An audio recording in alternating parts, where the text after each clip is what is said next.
Assalamualaikum warahmatullahi wabarakatuh. Salam sejahtera untuk kita semua, sahabat pemirsa Baharna TV.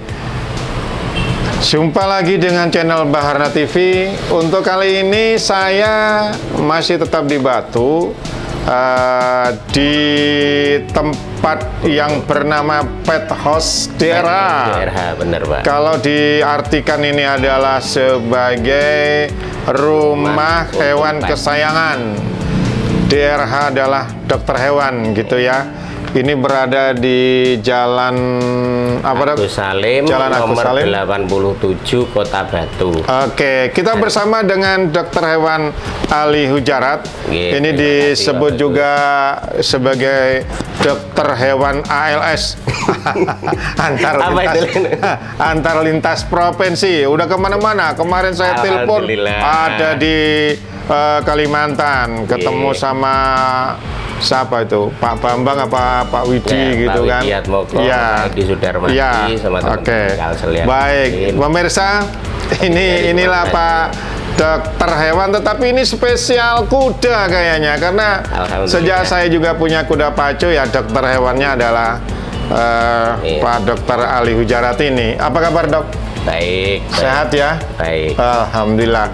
Pemirsa, kita akan bicara tentang seputar kesehatan kuda ya, sesuai dengan keahlian Pak Dokter Ali ini. Kita juga nantinya akan Dok siap berbagi ilmu ya, Dok ya? Insya Allah siap. Ya, ini biar ilmunya berkah, Dok. Bisa dibawa mati nantinya. Siap. Iya toh? Jadi amalan, Pak. Jadi amalan. Baik, Dok. Saya akan memulai pertanyaan saya itu dari hal-hal yang sering terjadi ketika kita pelihara kuda pacu khususnya gitu ya. Sering terjadi yang namanya penyakit holik. Holik apa kolik orang? Kolik ya, teman-teman mengatakan gitu kan ya. Ini penting ya, karena memang sering kuda mati karena penyakit itu gitu kan. Saya aja ada 10 kali udah kena kolik gitu kan ya. Itu apa, Dok, langkah pertama ketika kuda kena kolik? Atau begini, sebelum langkahnya, gejala-gejala kolik itu seperti apa, Dok, biasanya? Oke, kalau mengenai kolik, kita bicara bahwa definisi dari kolik itu sendiri adalah rasa tidak nyaman atau kesakitan pada daerah abdomen. Abdomen itu apa, Dok? Abdomen itu daerah perut, kalau kita sebutkan. Tapi nah, banyak orang mengartikan bahwa kolik itu problemnya ada di perut aja. Sebenarnya tidak. Ya, kategori kolik itu ada 2. Kita sebut kolik asli, yang memang daerah perut itu sumbernya dari saluran pencernaan, atau kolik semu. Kolik semu apa? Kolik yang memang ada di daerah perut juga, namanya kolik daerah abdomen. Nah, sumbernya ada di luar saluran pencernaan. Misalnya saluran reproduksi kan ada di daerah abdomen. Kemudian hati, limpa dan sebagainya itu di daerah abdomen. Abdomen itu apa sih ya? Abdomen itu daerah perut. Oh, daerah perut. Ya, terus kemudian saluran perkemihan kan juga ada di daerah perut juga. Ya, saluran-saluran yang ada di daerah perut itu masing-masing organ-organ itu sebagian besar juga kalau memang merasa kesakitan, gejalanya kita sebut kolik. Oh gitu. Gitu. Nah, tandanya bahwa kuda itu merasa kesakitan seperti apa, Dok? Yang paling umum adalah secara alamiah kuda itu ketika kita kasih rumput atau makanan, dia akan mencerna karena lambungnya kecil dengan struktur usus yang besar. Nah, makanya kuda akan sering merasa lapar. Kita kasih rumput mau berapapun, insya Allah selama dia sehat, dia akan makan meskipun pelan. Nah, terus? Gitu, Pak. Nah, selanjutnya, jika memang menderita kolik, otomatis kuda itu akan berhenti makan, tidak mau makan sama sekali, cenderung. Oh, itu tanda yang nyata ya? Tanda nyata paling gampang. Kelihatannya berapa hari yang kayak begitu itu? Nah, kolik kalau ketika langsung tidak mau makan berarti gejala itu baru. Bisa kita indikasikan umumnya baru. Bukan kolik yang sudah berlangsung lama gitu. Nah, kalau tidak mau makan, ya paling enggak para perawat itu harus peka dong, gitu. Minimal, oh jaranku gak gelemangan, kudaku nggak mau makan, apa yang harus saya lakukan? Nah, pertama tidak mau makan, yang kedua biasanya gelisah. Tandanya gelisah kayak apa? Nah, kalau biasanya anteng, paling kuda kalau normal kan lehernya ke kanan, ke kiri, umum toh. Kalau dia gelisah Pak, ya bisa muter-muter. Kecuali mohon maaf, ada beberapa kuda yang mengalami kelainan sifat. Misalnya dia suka muter ketika bunting dan sebagainya, itu memang ada. Tapi kalau kuda itu tidak perilakunya seperti biasanya, dia anteng tiba-tiba muter, balik kanan balik kiri secara gelisah ya itu ya. Gitu. Bisa kita curigai dia kolik. Gitu. Yang ketiga, kalau sudah sampai agak parah sedikit, pasti dia akan takur-takur. Kalau kita sebutnya takur pawing. Itu takur gini ya. Oh. Terus keempat, itu ya, sering takur-takurnya itu kalau sudah sering sekali. Bahkan beberapa ada yang memang rata-rata orang kan memberikan treatment pertolongan pertama, entah dikasih obat tertentu seperti penahan nyeri atau apa, kok masih takur-takur, dok, berarti Anda memang belum menemukan atau mengatasi sumber dari gejala itu. Terus tanda lain lah? Biasanya juga kuda itu sorot matanya kan bagus. Terus biasanya normalnya? Ya, normalnya dia bersinar, normalnya dia ceria, tiba-tiba murung, sayu, bahkan ya tidak bersemangat. Itu bisa jadi salah satu tandanya. Ya, yang lebih naik lagi, sering rolling. Nah, itu juga rolling maksudnya guling-guling ya.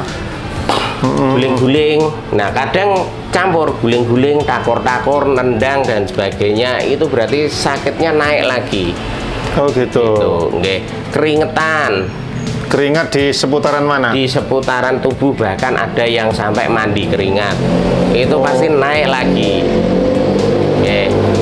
Ya bisa juga kadang disertai diare, bisa mencret. Atau kotorannya terlalu keras karena kekurangan cairan. Oke. Itu bisa. Ya itu gejala-gejala yang umum seperti itu ya, dok. Oke. Biasanya itu penyebabnya apa, dok? Nah, kembali lagi karena kolik itu adalah di daerah abdomen. 80% bisa kita pastikan memang karena pakan yang diberikan. Kenapa pakannya, dok? Nah, pakan yang diberikan, kalau untuk kuda pacu dilemanya kita untuk mencari rumput yang berkualitas itu kan susah. Selama ini kita memberikan rumputnya paling banter satu karung ayam, atau ya satu karung ayam itu saya rasa udah cukup bagus gitu loh. Bahkan ada yang kurang dari itu, rumput kurang, padahal kuda itu sejatinya dia makan rumput. Sejatinya dia makan rumput. Yang kedua, untuk ngejar nutrisi, kalau cuma kita kasih pelet standar, kuda nggak akan jadi. Bener Pak, bagus. Tapi dengan kuda yang makannya terlalu banyak, tiba-tiba langsung kita lakukan peningkatan jumlah nutrisi ataupun jumlah dari pakan itu. Misalnya semula dia cuma makan 6 kilo, tiba-tiba wah ini kurang gemuk, kurang kondisi, kita kasih pakan yang terlalu berlebihan. Gitu, ekstrim, enggak, dari 7 kilo dulu 8 kilo langsung 9 kilo. Itu bisa menyebabkan bisa juga. Umumnya terjadi pada saat pergantian kita menaikkan pakan atau menurunkan pakan. Oh gitu. Yang ketiga, bisa juga saya menemukan kasus-kasus kolik itu beberapa kuda yang memang biasa makan makanan yang tidak terlalu keras, nah atau biasanya pakannya lembek, kemudian kita hajar dengan pakan keras, gitu. Ada istilahnya katanya kuda padang nggak kuat makan jagung karena di sana sering makan sagu, gitu kan.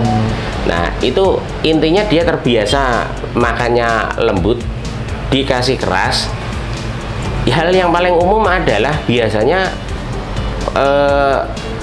dari bahan-bahan tersebut itu tidak dicerna sempurna, gitu. Tapi ada istilahnya juga, kalau kuda Manado nggak masalah dok, dia biasa makan jagung, dia biasa makan biji-bijian, oke nggak masalah.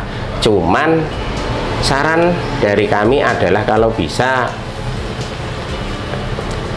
berikan pakan itu yang memang biasa kuda itu nyaman, gitu. Kalau memang sudah terbiasa makan jagung keras nggak masalah, dikasih itu nggak kolek, tidak ada kolek, tidak ada reaksi aneh, it's okay, no problem, gitu. Tetapi jika memang belum terbiasa memakan pakan baru tersebut, kalau bisa disesuaikan dulu, sedikit dulu dikasih, nanti naikkan sampai diganti. Itu butuh waktu. Iya. Satu bulan bisa, atau 2 bulan bisa, mungkin Pak Agus. Oke. Berikutnya dok, kalau pakan yang khususnya yang bukan rumput ya, misalnya agak kadaluarsa, itu juga bisa menimbulkan kolik nggak? Kalau pakan kadaluarsa, terutama kita lihat umumnya pakan yang kadaluarsa itu ya sering, tidak cuma pakan kuda, pakan anjing, kucing pun juga sama, gitu. Seringnya ada jamur, karena itu ada zat aditif yang diberikan di pakan itu untuk meningkatkan masa simpan. Oke. Intinya kita membuat pakan, membuat pelet itu kan biar higienis, biar lebih mudah, dan nilai gizinya tidak berkurang ketika kita simpan lama. Oke. Kita lihat sendiri pakan-pakan impor terutama dari Australia, dari itu, kenapa kok disertakan jumlah masanya itu? Karena umur terbaik untuk menyimpan adalah sekian tahun atau sekian bulan. Ya, kalau rumput, saya dengar rumput yang basah langsung dikonsumsi kuda itu juga bisa menimbulkan kolik nggak? Rumput juga masalah penyimpanan di beberapa kandang, saya ada beberapa catatan. Ya, misalnya begini, rumput basah diangin-anginkan dulu, terus kemudian diberikan kuda, cenderung lebih aman. Karena apa? Karena tidak menimbulkan gas, Pak. Oke. Sebaiknya jangan menyimpan rumput di dalam karung seharian, langsung dikasih makan. Langsung dikasih makan itu kan isinya gas. Ya. Kalau nggak percaya silakan dibuktikan. Iya. Jadi pemirsa Barna TV, khususnya teman-teman yang jadi groom ini ya, kalau habis ngarit gitu ya, ya mestinya diangin-angin dulu, baru diberikan kepada kuda kan, gitu ya. Sebenarnya ada budaya di peternak kita, itu sudah dari zaman kakek saya, Mbah Buyut saya, dari zaman saya kecil belum lahir pun sudah ada, Pak. Apa itu? Bahwa habis ngasih rumput mau ke sapi ataupun ke kuda, kan kadang ada tataan papahan buat nyimpen rumput itu, supaya apa? Ya itu adalah sebuah teknik menyimpan, mengangin-anginkan supaya rumputnya juga bisa digunakan besoknya, bisa digunakan besoknya lagi, tidak busuk, kemudian tidak berjamur, gitu loh. Itu teknik klasik loh. Oke, dok, itu kan penyebab kolik. Ya. Kolik, bukan kolik. Oh, kolik. Ya, kolik ya. Tulisannya KOLIK. Ya. Kolik ya. Oke. Kalau bingung persamaannya kolik, nah kan ada makanan namanya kolak. Cuman A-nya kita ganti I saja. Oh, gitu ya. Selesai. Oke. Tadi kan penyebab ya toh. Sekarang pertolongan pertama ketika diketahui oleh perawat itu apa, dok, untuk penyakit kolik? Pertolongan pertamanya apa, dok? Iya, pertolongan pertama. Bagi ilmu ya, dok ya. Siap. Oke, karena kalau kita menyebarkan ilmu dan mengajari hal yang baik itu kan bisa jadi pahala, toh, Pak. Amin, amin, amin. Pertolongan pertama yang umum diberikan adalah kenali. Pertama bukan pertolongan dulu, kita kenali gejala kolik yang ada di kuda kita secara seksama. Gejala koliknya apa saja? Kemudian setelah ada gejala kolik dan sebagainya, ya kita kenali. Kita pertolongan pertama berikan obat-obatan memang yang sesuai, gitu loh. Saya ya mohon maaf ini kadang dilematis. Tiba-tiba orang bilang obatnya apa dok, caranya apa, gejalanya kami tidak tahu. Tiba-tiba harus telemedicine, jaraknya sejauh itu, bahkan ada ribuan kilo, Pak. Iya, oke. Terus? Nah, ketika ada yang kami harapkan adalah pertama kurangi rasa sakit, gitu loh. Kurangi rasa sakit. Rasa sakit kudanya. Gimana caranya? Nah, kita mengurangi rasa sakit adalah dengan memberikan preparat-preparat yang mengandung analgesik. Apa itu contoh konkretnya, dok? Ya, yang paling umum di kuda kita dengar dulu katanya namanya Flunixin. Apa, dok? Flunixin, oke. Terus satu tok itu yang sekarang sangat booming sekali. Tapi itu juga bukan tanpa resiko loh, Pak. Resikonya adalah apa? Sering menggerus lambung. Kalau terlalu banyak digunakan, lama-lama akan menyebabkan penyakit namanya gastric ulcer. Gastric ulcer itu dinding lambung atau dinding usus nanti tergerus. Nah, terus apa lagi? Yang kedua, Anda bisa kebanyakan kolek juga ada beberapa, ya separuh lah saya masih berupa kolek timpani atau kembung. Sebenarnya obatnya gampang, banyak di sekitar kita. Anda bisa memberikan Milanta. Oh, Milanta yang obat lambung itu ya? Atau Proma bisa. Oh, Proma bisa juga? Bisa. Seberapa banyak, dok? Ya satu strip itu semua lah. Langsung diminumkan gitu? Ya. Apa dicampur air? Campur air lebih bagus. Campur air. Termasuk Milanta juga campur air? Ya, tapi ada keterangan tambahan juga. Obat-obat seperti Milanta atau Proma jangan diberikan kepada kuda-kuda yang sering sekali kolik dan rentan menderita lambung tergerus atau gastric ulcer ini. Ya, gastric ulcer ini jika kita berikan preparat-preparat itu nanti akan mudah tergerus dan makin tergerus lagi. Lambung, ada luka lambung itu sangat-sangat sulit sekali untuk pengobatannya. Ya. Gitu. Apa benar, dok, kalau kuda kolik gitu ketahuan oh ini kolik, lalu oleh groom biasanya dituntun diajak jalan, itu ada nggak pengaruhnya itu?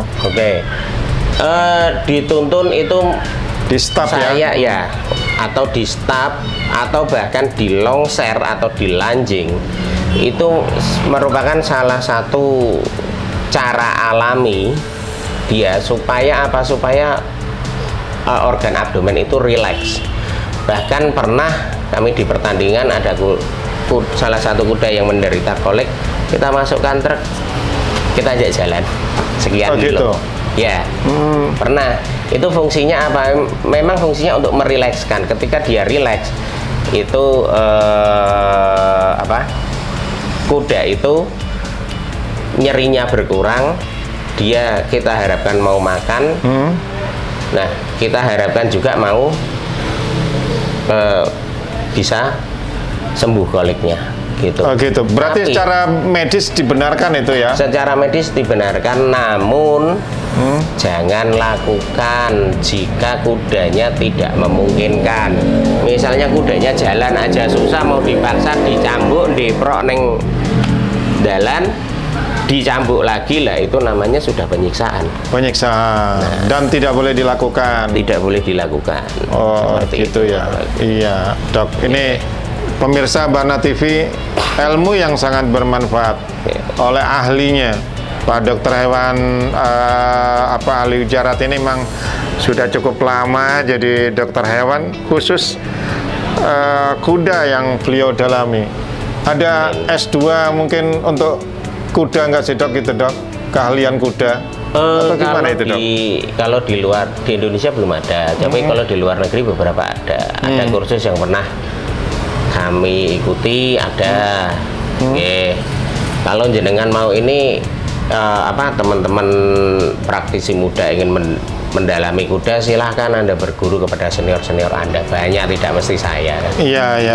Alhamdulillah sekarang profesi kuda tren loh Pak Bagus. Oh iya, profesi dokter kuda. Dokter kuda. Oh gitu ya. Ini walaupun nggak ada di Indonesia secara akademik ya misalnya S2 atau belum ada ya. Di Indonesia. Tapi kalau saya memberikan penilaian, dokter hewan Ali Hujarat ini pemirsa sudah S3 beliau ini, udah doktornya, iya toh? SMP SMA Pak.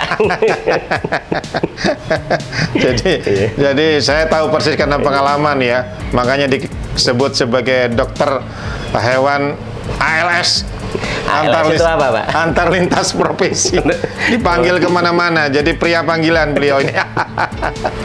Oke dok, tips dok untuk memelihara kuda itu, tentunya dilihat dari kesehatan secara umum. Mungkin bisa disarankan kepada kepada para groom, pelatih gitu ya, atau owner. Apa dok? Kalau disarankan semua saya jadi guru nggak enak, beliau lebih. Ya nggak apa-apa, ini kan bebas bicara, mudah-mudahan bisa didengarkan. Kita belajar bersama saja lah. Oke, siap. Kalau yang tips yang untuk perawatan, yang pertama adalah berikan pakan itu yang sesuai dengan kebiasaannya, gitu loh. Saya nggak fanatik, nggak usah fanatik harus impor, yang penting dia cocok dan umumnya bisa. Jika memang terjadi kebetulan kolik itu kita sebut sebagai kayak ya wis katanya wah apes dok kena kolik kayak gini, ya gimana lagi, kita harus berikan pertolongan pertama. Mungkin bapak ibu yang merawat kuda bisa memberikan atau menyiapkan P3K terhadap kolik di kandangnya. Ya paling enggak ya kayak anti kembung itu harus ada. Terus kemudian penahan nyeri, tidak harus injeksi Pak, penahan nyeri tablet kalau cocok pun boleh. Apa misalnya itu? Kalau dengan pakai Antalgin cukup bisa kan? Antalgin juga ya? Iya. Oke. Itu boleh, nggak masalah penahan nyeri. Jika memang tidak bisa diberikan, Anda bisa memanggil dokter hewan terdekat.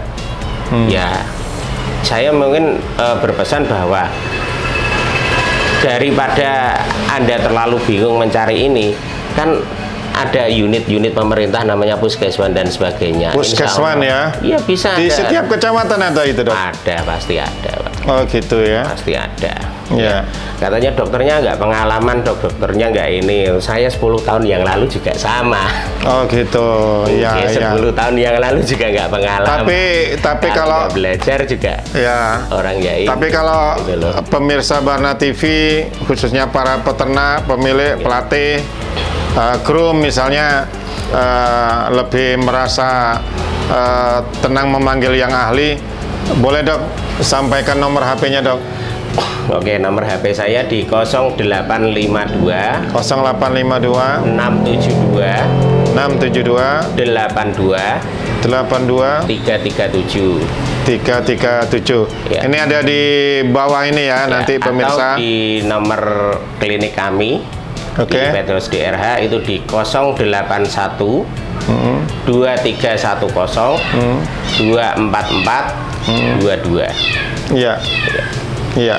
Itu dua hotline yang kami buka, ada nomor kami pribadi, ataupun kalau jenengan nggak bisa kontak kami di nomor kami, bisa di nomor hotline klinik kami. Oke, baik. Dok, kembali ke soal kolik nih dok. Apa benar kuda yang merupakan upbreeding ya, ya katakanlah kuda semacam G1, G2, G3 dan KP5 dan seterusnya, itu lebih gampang kena kolik dibanding dengan kuda sandal misalnya? Ya, memang kuda lokal itu punya kelebihan lebih tahan terhadap cuaca ekstrim di lokasi tersebut. Misalnya di Indonesia ini yang paling bagus ketahanannya ya kuda lokal Indonesia, nggak hanya sandal loh Pak. Kita ada kuda gayo, kita ada Ya mungkin ada Prianger atau lokal Priangan kan katanya ada. Kuda Belambangan juga ada, kuda Jawa juga ada.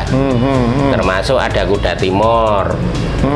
Sabu yang dari Pulau Sabu itu. Ya kuda-kuda tersebut lebih cocok, termasuk lokal Minahasa itu lebih bagus. Berarti jarang yang kuda-kuda lokal kena kolik? Ada juga. Tapi jarang ya? Jarang. Kenapa jarang? Mereka kan hidupnya di alam bebas rata-rata. Kayak kita lihat di NTT itu hidupnya di padang savana. Nah, ketika kita kandangkan, inilah yang harus kita perhatikan. Ketika Anda mengandangkan hewan ini, kan dia tidak bisa mencari sumber makanannya sendiri di alam. Makanya kita sendiri yang harus prepare, baik nutrisinya, baik keamanannya dan sebagainya gitu loh. Kolik tidak semuanya kembung juga loh Pak, ada namanya kolik impaksi yang bahkan treatment dokter itu bisa sampai dicubing, dikuras dan sebagainya. Gitu. Nah, impaksi pun bisa dicegah dengan apa?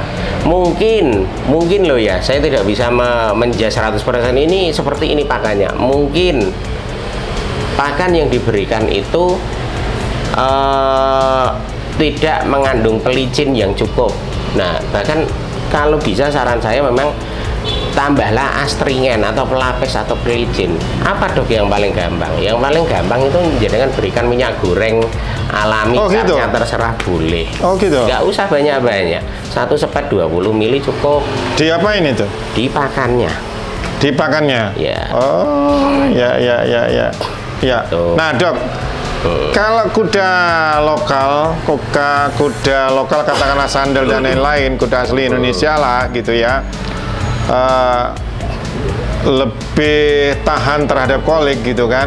Kita tahu bahwa kuda KPI ini kan berarti kandungan lokalnya juga ada gitu ya, kan ada. Dibanding tentunya ketika ada persilangan KP5, KP6 dan seterusnya gitu ya, tentunya kandungan lokalnya kan makin mengecil. Bisa nggak disimpulkan bahwa kuda KPI lebih tahan dari serangan kolik dibanding KP5 dan seterusnya? Bisa nggak? Secara teori aja dok? Iya, secara teori harusnya begitu, harusnya. Cuman secara lapangan ya tergantung lagi. Tidak semua itu daerah lokal mesti tahan kolik, belum tentu. Tapi utamanya adalah kalau perawatan kita sesuai dengan hal yang segala sesuatu yang dibutuhkan kuda tersebut, mau dia KPI, KP5, KP6, Thoroughbred, Wamblat, bahkan cross yang semakin aneh-aneh itu, ya otomatis kuda akan tetap sehat tuh Pak. Gitu. Ya, kalau bagi saya ras secara teori menentukan keunggulan bahwa dia lebih tahan terhadap penyakit. Ya penyakit tidak hanya kolik, termasuk salah satunya kolik. Tapi ada faktor yang lebih besar, yaitu faktor perawatan.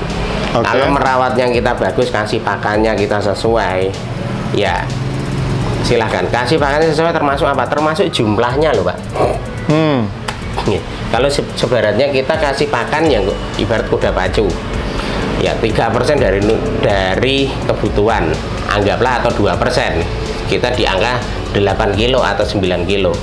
Mungkin kuda itu ada yang nyaman 2 kali cukup, dia enak, makan kenyang, tidur santai. Kayak kita kan biasa ada yang makannya cuma sekali sehari tapi harus kenyang. Ada yang nggak bisa makan kenyang, makan banyak dia langsung begah. Kan ada, harus 3 kali, harus 4 kali, silahkan disesuaikan. Karena kalau bisa 2 kali, monggo, aman, boleh. Oke dok, tapi soal masalah pakan ini ya, itu yang benar itu ada perbandingan nggak sih antara rumput sama pakanan lain atau suplemen lah ya? Iya, kalau kita bicara pakan kan ada istilah namanya, ada rumput, ada konsentrat, ada suplemen yang terdiri dari makromineral, mikromineral, vitamin, terus kemudian zat-zat aditif yang lain yang diberikan. Nah, untuk yang paling gampang yang sering kita gunakan adalah perbandingan rumput dan konsentrat. Yang umumnya ibaratnya 30 konsentrat banding 70% rumput. Monggo kalau memang itu masih relevan, silahkan digunakan. Berarti banyakkan rumput dong? Tetap kalau kuda banyakkan rumput. Ada yang mungkin konsentratnya ditambah jadi 40%, 60%. Realnya kuda itu kan pseudoruminansi ya Pak. Jadi rumput memang yang harus banyak. Harus banyak. Iya, rumputnya memang harus lebih dominan. Tapi konsentrat ada yang mengakali, beberapa ada yang ditambahkan dengan hay. Hay itu rumput kering. Oh gitu. Nah, dicetakan mereka ada seperti itu. Nah, tapi kembali lagi fungsi dari kita membentuk sebuah kuda, misalnya kuda pacu lah. Yang bagus adalah nutrisinya yang penting tercukupi dulu. Masalah Anda pakai merek apapun itu nomor 2, nomor sekian. Nah, tercukupi dulu. Kemudian rumput Anda berikan rumput satu jumlahnya cukup. Yang kedua, kalau bisa di lokasi tersebut bisa diuji nutrisi dari rumput. Nah, saran kami begitu. Soalnya apa? Beberapa daerah itu nilai kandungan nutrisinya berbeda loh Pak. Oh gitu ya? Ya. Misalnya apa? Tanahnya itu kandungan haranya juga berbeda, cara pemupukan berbeda, itu berbeda gitu loh. Makanya di antara kita masalah menanam rumput, masalah pengolahan tanah, nah paling nggak teman-teman pertanian juga bisa diajak. Iya dong. Yang bagus itu jenis rumput apa Dok? Kalau di Indonesia banyak kan rumput lapang yang ya cukup bagus, seperti Stargrass bisa dipakai, seperti apa kayak apple grass atau dan sebagainya yang lokal-lokal loh. Rumput gerinting itu juga boleh, asal nutrisinya juga bagus. Yang di lokal loh Pak, banyak tumbuhan liar, kayak katanya ada yang bilang rumput menjalin apa-apa, itu boleh diberikan kalau selama aman. Yang penting aman, tidak alergi di kuda, tidak menjadikan racun. Yang tidak boleh itu rumput yang dipotas, itu tidak boleh. Rumput yang dikasih herbisida, atau mungkin karena dianggap gulma di pertanian, kalau bisa dipertimbangkan untuk ngarit di sawah. Itu cari sawah-sawah yang memang dia aman dari obat-obatan itu. Karena kan kami pernah menangani keracunan itu beberapa kali Pak. Oh gitu ya? Ya.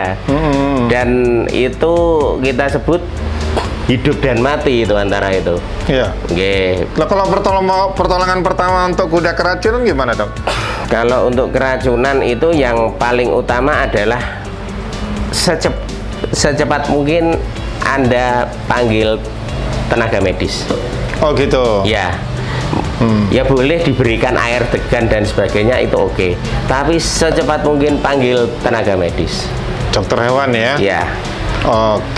Siap. Karena beda apa? Berarti antara keracunan sama kolik tadi ya? Iya, kolik akibat keracunan juga ada Pak.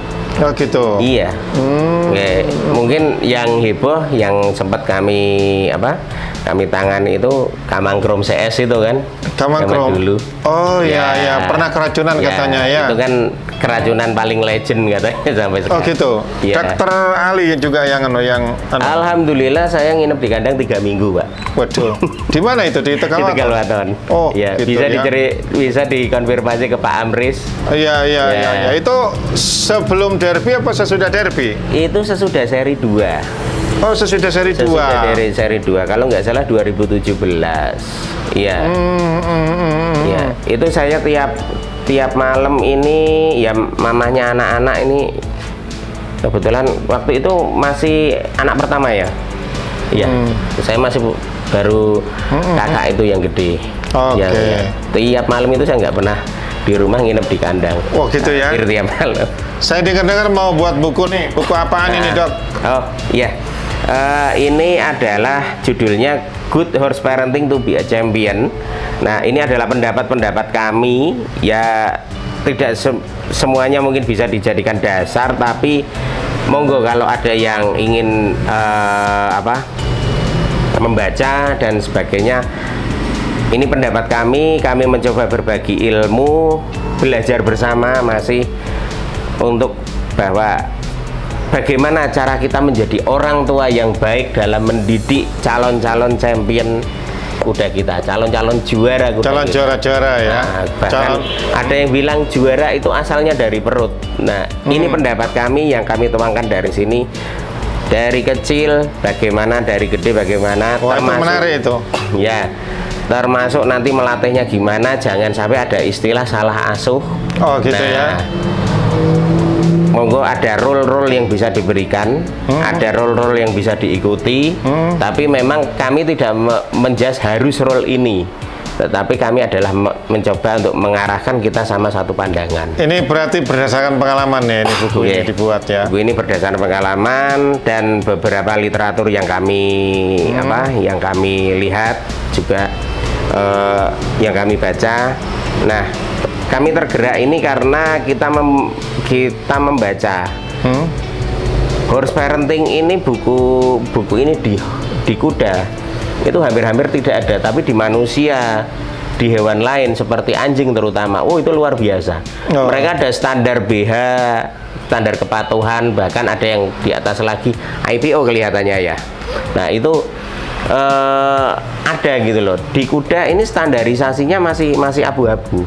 Nah, nanti dengan adanya ini kita coba dari pendapat ini, nanti kira-kira apa yang bisa dipetik dari owner-owner itu sendiri. Oke, pemirsa Barna TV, khususnya bagi yang berkeinginan untuk mempelajari buku ini, bisa langsung memesan atau menghubungi Dokter Hewan Ali Hujarat di nomor telepon di bawah ini. Silakan pemirsa untuk bisa mempelajari buku tersebut. Bagus menurut saya karena isinya adalah memberikan bimbingan kepada pemilik kuda, groom, pelatih dan seterusnya. Bukan bimbingan kepada pemilik kuda, Pak. Apa itu? Bimbingan kepada kudanya. Ini bimbingan kepada kudanya ya. Ya, yang tapi yang ownernya. Oh ya itu maksud saya. Ya toh. Memberikan bimbingan kepada kuda melalui gitu kan, pelatih, owner dan lain-lainnya agar supaya kudanya menjadi juara. Terima kasih Pak Dokter. Sekali lagi ini belum launching loh Pak. Mungkin April atau Mei. Kalau mungkin ada teman-teman yang mau sponsorship untuk membantu launching kami bersama, kami juga buka sponsorship. Kalau kuota sponsorshipnya bisa terpenuhi dengan sesuai jumlah cetakan kami, ya ke depan bisa kita give-kan ini. Kalau gitu ada ya. Yang sponsorship. Oke, terima kasih. Mungkin ada yang bisa menjadi sponsorship gitu ya. Ya, ke depan bisa kita give-kan ke teman-teman. Jadi ibaratnya kami membuka dari kita untuk kita dan oleh kita. Terima kasih. Usaha yang mulia, Dok. Amin. Ya. Amin. Demikian ini wawancara dengan Dr. Ali Hujarat, pemirsa Barna TV. Mudah-mudahan ini bermanfaat. Terima kasih Pak Dokter. Mudah-mudahan ini bisa dilihat, didengarkan oleh seluruh pemirsa Barna TV. Terima kasih. Ya, sampai ketemu. Ya, Assalamualaikum warahmatullahi wabarakatuh. Waalaikumsalam warahmatullahi wabarakatuh.